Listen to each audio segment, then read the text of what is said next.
Good day. God bless you. Welcome back, guys. My name is Zach, and this is Fitness Fasting Episode 1. If you saw the title of the live stream, it is a 24-hour fast. So I just got back from the Philippines. I was over there for a month. I just got back last week, 5 days ago, 6 days ago, and I just worked a long day, 12-hour shift, but I woke up at like midnight for my 6:30 shift. So I'm going on like a 20-hour day at this point. It's like quarter to 8 p.m. And so I'm actually a little past the 24-hour fast right now. And I just like, you know what? I'm going to start another separate series, just making a video every day of this fast. It's just open-ended. It might be 2 days. It might be 5 days. I don't know. We'll see. It could continue on. Or, if I'm struggling, I'm going to have something to eat, but I may still continue on as far as like if I only eat 50 or 100 calories. But the point is, let me just get on and say, hey, this is how you feel by not eating for 24 hours. Okay. Your stomach cleanses out. If you have acid reflux, it tends to kind of calm down because there's no food bugging you, drinking water and tea and just cleaning your body out that first 24 hours, reducing your glycogen stores in your body, your blood sugar's going down.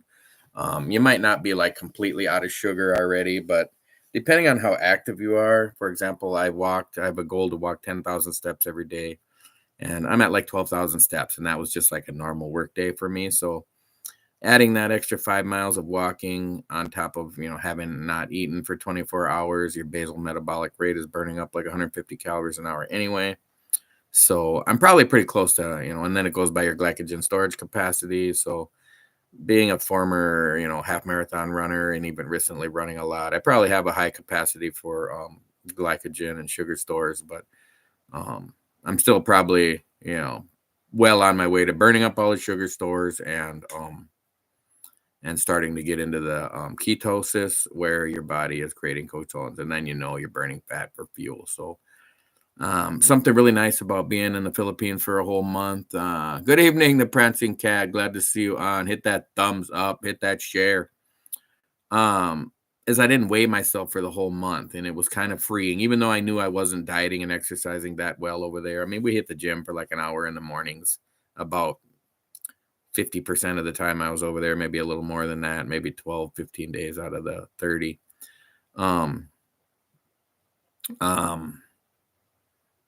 Maybe 18 days out of the 30. But it was really nice to just not weigh myself and not give a shit about that for a while and just relax and just, live your life. And I was on vacation and we ate a lot of healthy food, fruits and vegetables, and stuff like that, and fish, chicken. But I didn't really control the portions or anything. And I think I did gain about 5 pounds. But the freeing thing is here. I got back. I've been home for 5 days. I'm struggling to get my sleep schedule back online. And I was like, you know what, let me just start a fast to just clean my body out and just start fresh, especially because I know I'm not on pace to lose no 50 pounds this first year, as I'm only like 10 or 15 pounds down.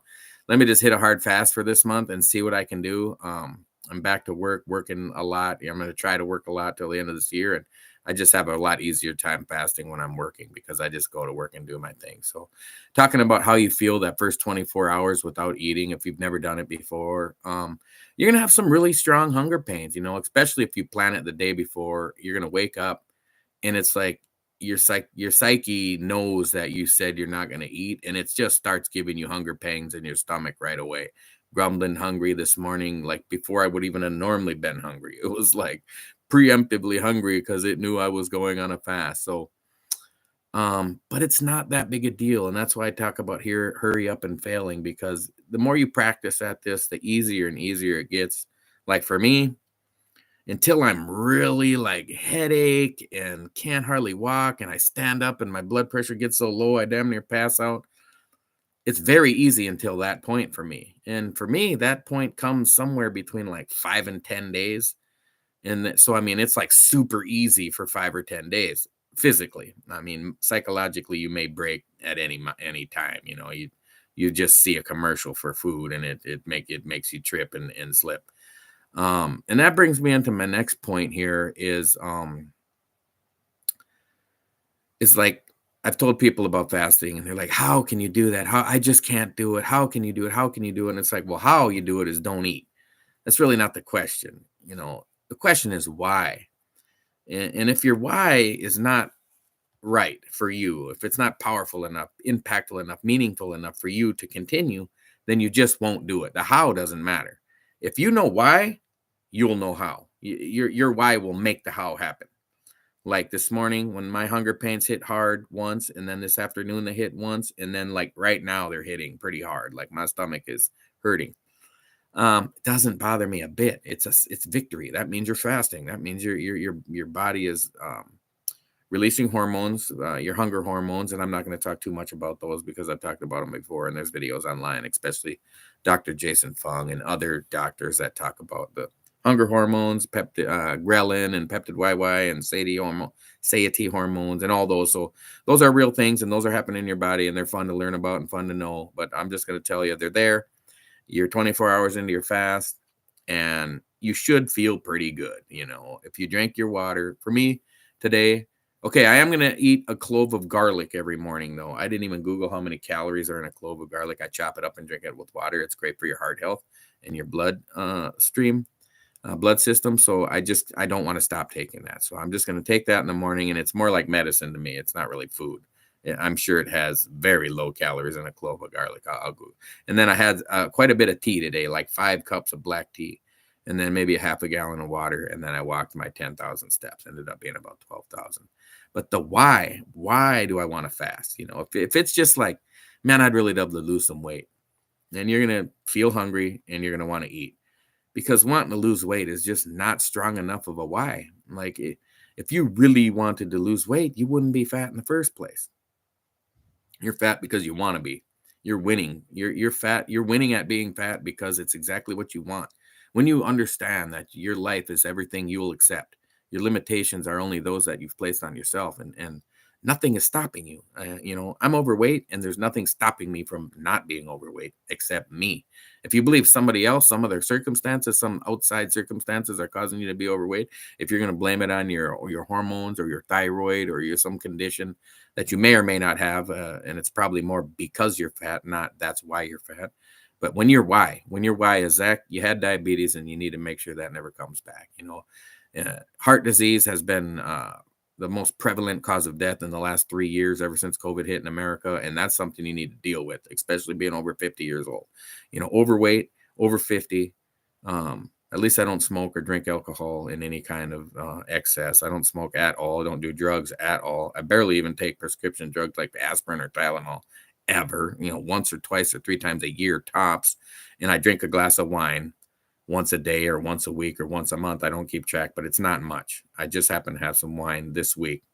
So I'm going to drink my garlic in the morning, and I may sip a little glass of wine at night. So is it a technical like weight loss fast? Like, not really, but that's not why I'm doing it. I'm doing it for my health, my heart, my mind, my soul, my spirit, my children, my future children, my current children, my fiance, who, I want to be there for her, and I want to love her, and be able to be old and grow very old. And I want to be a 90-year-old man holding my 80-year-old wife and just in love and die a happy soul, and the happiness in my life is returning in such a strong way. I feel as happy as I did when I was married and my kids were young and we were just one happy family. And I thought that was going to live that was going to be forever. That was going to be the rest of my life.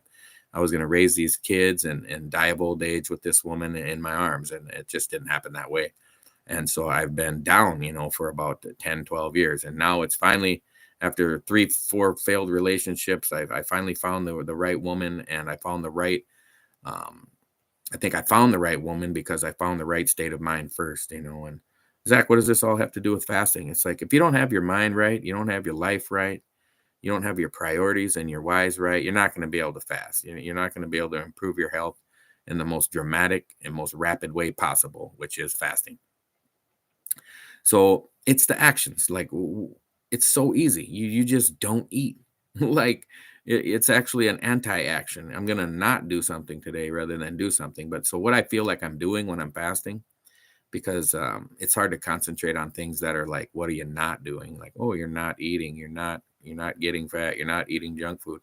What you are doing is healing your body. You're curing sickness and disease. You're burning body fat. You're improving your circulation.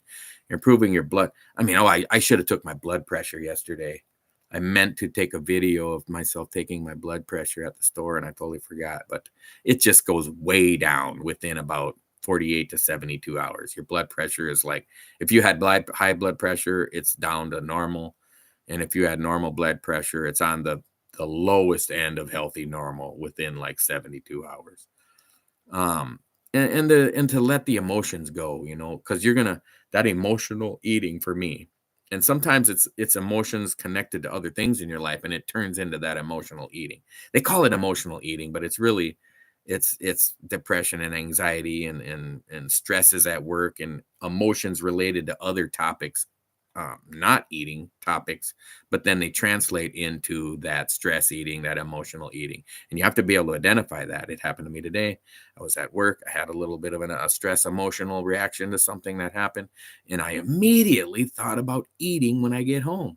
And then I realized I just caught it. And I was like, hey, that's not the solution. You're not going to feel better to eat. You're going to feel worse. You're going to be pissed that you didn't fast even one day when you wanted to fast for 10 or 20 or whatever I want to do. This is an open-ended fast right now. I don't really have a set goal, but in the back of my mind, it's like, hey, I want to go as long as I can, but I don't want to stress out too much about it. If I'm feeling like garbage on day 5 and I'm ready to just pass out, I'm going to have something to eat. It's not a big deal, but it'll be something healthy. It'll be a piece of fruit. It'll be, some vegetables. Probably, a piece of fruit's probably the best way to break a fast. Just a small, like a half a banana or something, to just, if you're really feeling bad. But that'll be the emergency plan. And it's like, okay, that's in place. When you break this fast, it's going to be with a half a banana. Okay, I could even write that down and say whenever it ends, it's a half a banana, or a small banana, or like half a large banana. And it's just a matter of self-discipline and trying it enough and practicing enough. I mean, what I'm telling you physically is like, hey, physically, you're just going to have some hunger pains, and the way your hunger hormones work, like they don't just keep flooding into your body, even if you don't eat. They flood into your body, and whether you eat or not, it goes away. So when ghrelin is pumped into your bloodstream through your I can't remember the system now, but it's a hormone, and you react to it and you feel hungry. Whether you eat or not, it goes away. And so if you ate yesterday at 9 p.m. or you ate at 9 a.m., you ate at noon, you ate at 6 p.m., the following day, your body's going to release ghrelin at those times. So you're going to be hungry at 9, you're going to be hungry at noon, you're going to be hungry at 6. But you know what? The rest of the time, you're not. And it really goes away about as fast as, like, when you take one bite of food, if you're very, very, very hungry, you're going to some restaurant and you just, oh my God, I'm so starving. If you pay attention to how hungry you are after you take your first bite, you're not. It literally goes away immediately upon eating. And you know what? It goes away within 15 minutes of not eating also. So your body's not stupid. It's a survival mechanism. It's a machine created to survive. And to just be starving, even though you haven't eaten, doesn't help. What does help is to get rid of the hunger and increase your testosterone, increase your growth hormones, increase your ability to capture food the next day because you didn't catch any today. So it's still going to remind you to eat once in a while, but it's actually going to start slowing down the degradation of your body's cells by, like, there's about a 50 gram per day of protein synthesis every day, where your body breaks down about 50 grams of protein and replaces it with the new protein you're eating. With the proteins break down the new amino acids and rebuild all those different proteins throughout your body. It's actually not much per day, but that process actually stops when you're fasting, and it stops breaking down those cells, those healthy cells. It only breaks down sick, weak, unhealthy cells. Fat cells, it breaks down rapidly, and there's nothing bad about that. We have a quote of a Bible quote, Joel 2:12, fast to return to God with repentance. Even now declare the Lord, return to me with all your heart, with fasting and weeping and mourning. A wonderful Bible verse, and there's all kinds of Bible verses about fasting. And then even consider that in preparation, Jesus Christ, in preparation for the temptation of the devil, where the devil was about to offer him everything in the world and all the power and authority that Satan thought he could give to Christ, he not understanding Christ already had all that power and authority. What did Christ do to prepare for that, being he was in the flesh, even though he was God? He was God and man. He fasted for 40 days and 40 nights. And the Bible specifies 40 days and 40 nights because Muslims fast 40 days all the time. They just don't fast at night. So they eat it. So it was a clarification of this is a true 24-hour, 7 days a week fast, and not eating at different hours. Muslims, for example, fast during Ramadan, and they don't eat during any during the hours of daylight. Probably a very healthy practice. I don't know how it rotates. I know it rotates every year, like in our calendar. It might be in the spring one year, and in the fall another year, and in the winter. So when it's in the summer during Ramadan, and they got to fast from like when it gets light out super early and then stays laid out till 9:30 at night, like they got to go all them hours without eating or drinking anything. So then they can eat after dark, and then they can eat in the morning before it's light. But then in the winter, it's way easier because it gets dark way later in the morning, and then it gets dark earlier in the evening. So then it's a shorter span of no food or water. And I have done fasting where it's called dry fasting, where you don't even drink water, and that produces great results as well. Very health boosting, and I agree with the Muslim tradition of doing that.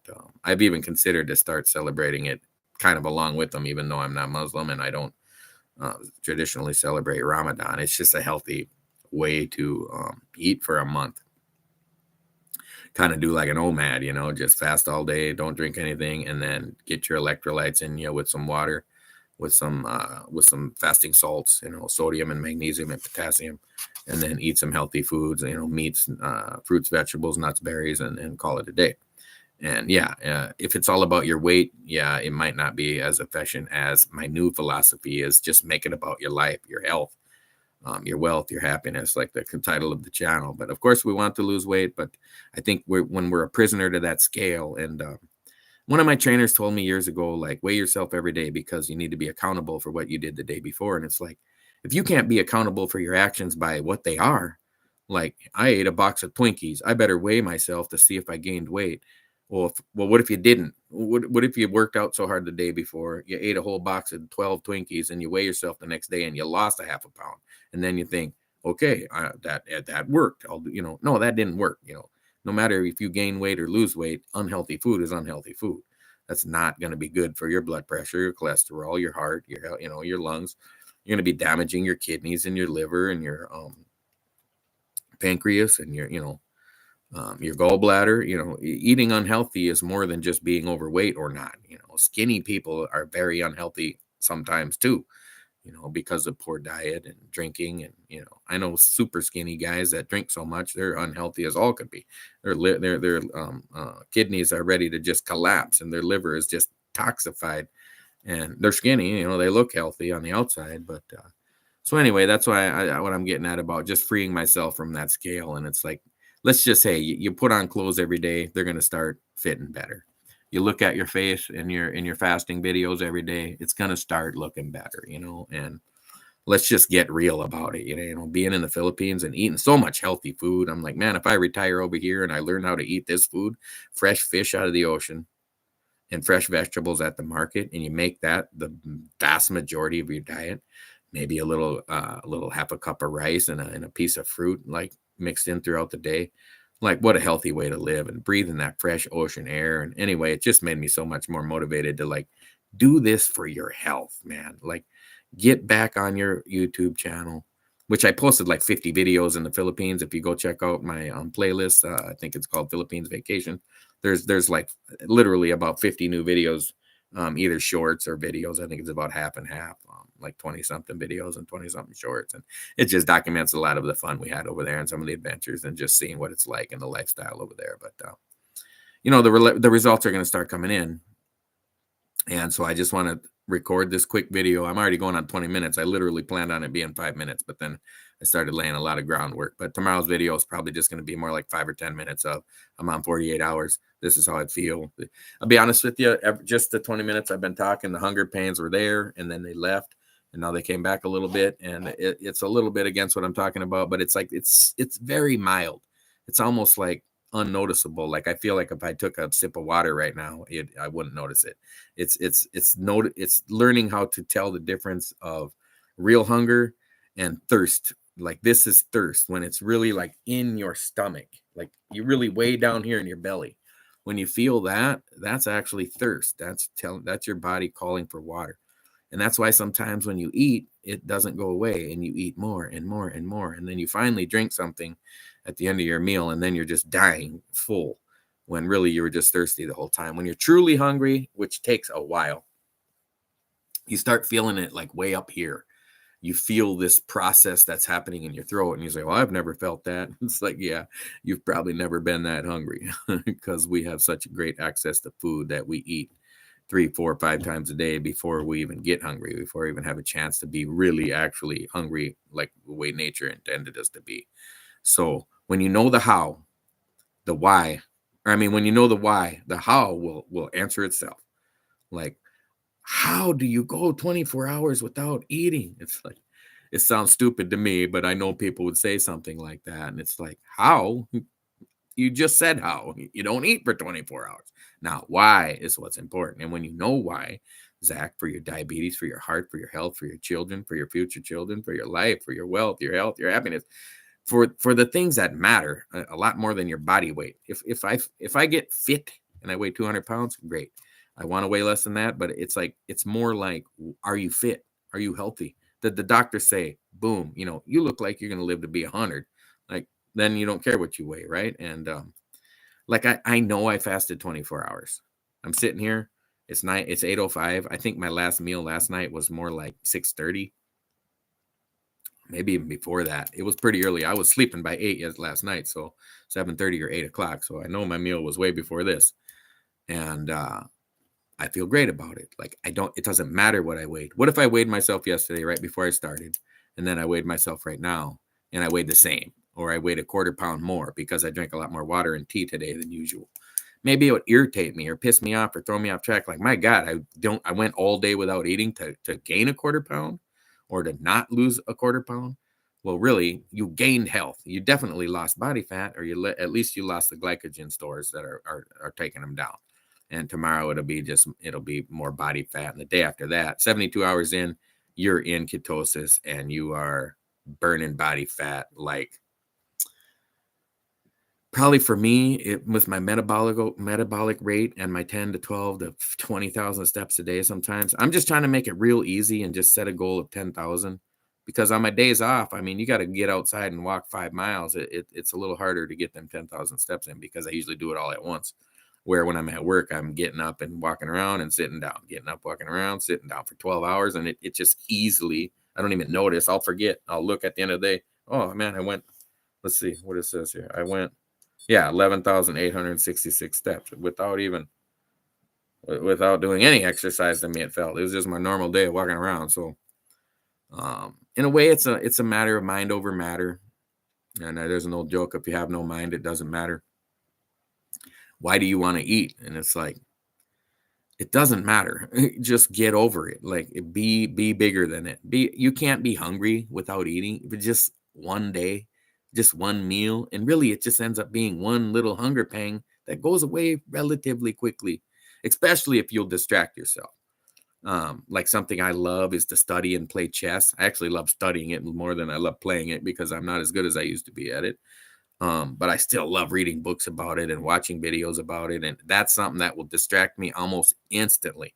If I watch an opening on the Joe Baba London for opening system for white right now, I could watch that. I'm probably going to turn it on right after this video, and I'll watch it for an hour until I fall asleep and totally forget about that I was hungry. Totally forget about wanting to eat. So let the results and let your practice teach you. Try to fast one of these days, and if you make it 8 hours, victory. Then next time say, hey, I only made it 8 hours. What got me? And it's like, well, I just got really hungry and I started daydreaming about food, and I told myself, yeah, I want food. And so I went for it. And then you think, did you feel good after that? And it's like a yes or no, and maybe so. And it helps you. It helps you learn and grow stronger. And, no marathon runner gets off the couch and runs a marathon. They get off the couch and start training and run 1 mile and run 2 miles and run 5 miles and run 10 miles, and they work their way up. Sometimes it takes years. They didn't just get up and run a marathon day one.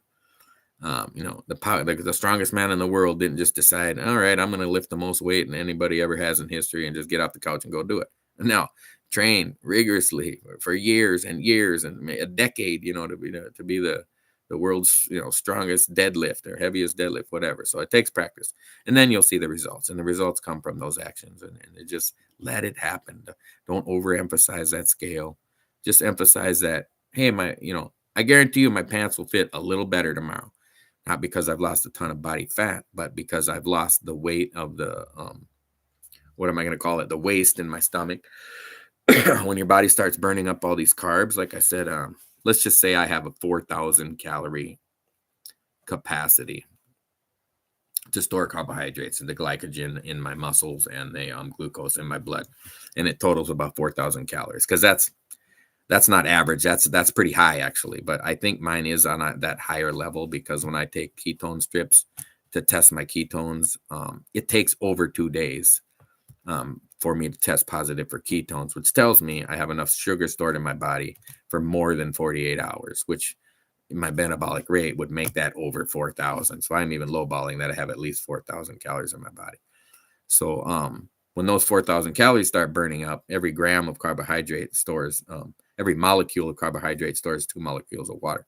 So you actually lose all that water, and that's why people lose like 20 pounds in a week. Sometimes, like really big people, like on, what was that show, Biggest Loser, where, this 380-pound guy would literally lose 25, 30 pounds in 1 week, and it just sounded impossible. And hey, it is. He didn't lose. He lost 2 pounds of fat and 22 pounds of water, because that sugar is still holding that water. And that's why they tell them not to eat salt on that show or put soy sauce on their food, because that retains water. But actually, retaining water is good for you. It's just going to make you heavier. So, you actually want to have a good sodium level, especially good sodium, like pink Himalayan sea salt is all I use. So it actually has, 10 billion year old rock pink salt that is full of minerals from the earth. It's pretty fun to me to think, when I sprinkle a little salt on my eggs on days that I'm eating, that I just put minerals on my eggs that are just billions of years old. It's just kind of, it helps me reinforce that I'm building my health with my diet, and so anyway, that's it, guys. 24 hours in, this is episode 1 of this is fitness fasting episode 1. And it's just going to be my goal, every day, at least for this week, to just post a video, 48 hours, 72 hours, 96 hours, and just go as long as I can, but be honest about how I feel every day. If tomorrow I've got a headache, I'm going to say, hey, I got a little headache today. If I'm a little faint or fatigued, it's a little artificial today, because I'm actually wiped out, tired, but it's not from fasting. It's from being on the other side of the planet for 30 days and then having to come back and try to get my sleep schedule. Almost exactly opposite, 13 hours ahead there, and then coming 13 hours back in time. And after, we were waking up at like 6 a.m. every morning, right? Just on average, between 5:30 and 7, somewhere. It was 6 was probably the average. And, then come to the other side of the planet. And that time when I woke up is 7 p.m. here, or 5 p.m., whatever it would have been. And, yeah, I was actually doing that the first few days I was here. I was like staying up all night and sleeping during the day and waking up in the evening. Man, it was messing me up. But I'm hoping this fasting will actually help with that too, to help regulate my sleep cycle. So, guys, please hit that thumbs up if you're new to the channel. If you catch this channel, just catch this video just because you're looking for a fasting video. I hope you'll consider like, sharing, and subscribing, hitting that notification bell. There's going to be a lot more fasting videos coming out, because it's what's worked the best for me in the last 10, 15 years of losing weight has been fasting. And then why haven't you lost weight total? And it's because I have not been consistent. I haven't maintained the why. It's like, oh, I want to lose weight. I lose 30 pounds. Yay, I lost 30 pounds. And then I just kind of quit. And it's like, well, now it's like, it's got to be greater than that. It's got to be like, I want to be healthy. I want to live to be 100. I want to be there for my children, especially my sons that are a greater part of my life than my daughters are, but I love them all the same. And I wish they're all a part of my life the same. And I plan on retiring in the Philippines. And, maybe there's slightly less access to high-end medical facilities in the Philippines, although there's areas that it's completely not true. And there's great medical facilities, but I'd rather just not have to worry about that issue so bad, until I'm 85. But to take care of your health with fasting is just a great way to improve your overall health so greatly that I mean, I can't even, scientifically document it, but there's plenty of doctors out there that can on YouTube, if you look up like health benefits of fasting. If you want to look up the dangers and precautions of fasting, you can watch some of those too. But when you watch those videos, just take them with a grain of salt. If they're giving you any scientific or actual medical advice, or if they're just feeding paranoia, because the ones I've found, they haven't really documented any proof of what they're saying. Where when you see the doctors like Dr. Jason Fung, who's a Canadian nephrologist, I think he's originally maybe Japanese, but anyway, he's an American. He fought in Vietnam. He's an awesome dude. Or no, he didn't fight John. I was getting him mixed up with with my other favorite Asian dude. He's a financial guy. I can't remember his name now. But anyway, Jason Fung's a Canadian nephrologist, so he studies, kidney and diabetes doctor. So when he realized, hey, the medical services I'm providing to my patients is wrong. Like, this isn't right. You shouldn't give somebody insulin when they have diabetes. Too much insulin in their body is the problem. You wouldn't want them to have more. You'd want them to have less. Well, how do you have less insulin in your body? You can't like inject it out. Well, you can get it out of your bloodstream. One real easy way is fasting.